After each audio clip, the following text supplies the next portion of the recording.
পৃথিবীতে এই যে এত সম্পর্ক টিকে রয়েছে, দুজন মানুষ দুজনের সঙ্গে বছরের পর বছর কাটিয়ে দিচ্ছে, আপনি ভাবছেন এর পিছনে আসল কারণটা কি? দুজন দুজনকে কি খুব ভালোবাসছে? খোঁজ নিলে দেখতে পাবেন এই সমস্ত মানুষের মধ্যে ভালোবাসার চেয়ে ঝগড়াটাই বেশি হয়। এদের মধ্যে মতের অমিল অনেক আছে।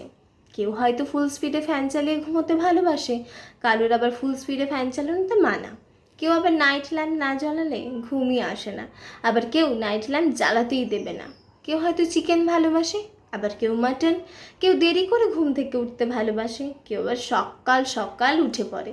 কেউ ভালোবাসে রেস্টুরেন্টের খাবার, আবার কেউ ভালোবাসে বাড়ির পছন্দের খাবার। আসলে কি বলুন তো, এই সমস্ত মানুষগুলোর মধ্যে ঝগড়া হতেই থাকে। ঝগড়ার নির্দিষ্ট কোনো কারণ নেই, কিন্তু কিন্তু ঝগড়া হবে। বছরে 365 দিন ঝগড়া হবে। আসলে সত্যি কথা কি জানেন, প্রচণ্ড ভালোবাসবে এমন একটা মানুষের চেয়েও ঝগড়া করে খুনসুটি করে দিব্যি হেসে খেলে কাটিয়ে দেওয়া যাবে এমন মানুষটাকে খুব দরকার।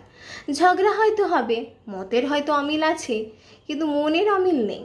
দুজনের মধ্যে মতের অমিল থাকলেও মনের অমিল দিয়ে একজন একজনের হৃদয়ে জায়গা করে নিয়েছে।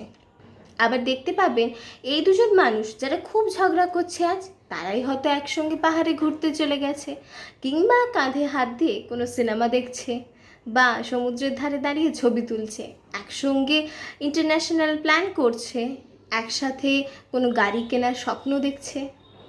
আসলে খুব ভালোবাসবে এমন একটা মানুষের চেয়েও ঝগড়া করে থাকা যাবে এমন মানুষকে নিজের জীবনসঙ্গী করা খুব দরকার।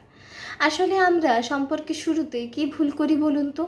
দুজন দুজনের মধ্যে কি কি মিল আছে সেটা খুঁজতে যাই। আরে, যে সমস্ত ব্যাপারে মিল আছে সেগুলোতে এমনিতেই মিলে যাবে। আহ্লাদে আটখানা হয়ে সেই সমস্ত মিল খুঁজতে গিয়ে আমরা মনের মিল আছে কি না সেটা দেখতেই ভুলে যাই। মতের হাজার অমিল থাক, তাতে অসুবিধা নেই, মনের অমিলটা যেন না থাকে। দুজন দুজনের প্রতি যেন নিখাদ ভালোবাসাটা থাকে।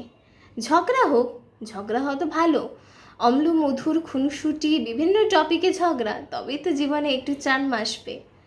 আসলে ভালোবাসাটা ঠিক এরকমই, দেখা যায় না বাতাসের মতো, কিন্তু গায়ে লাগলে আরাম লাগে, অনুভব করা যায়।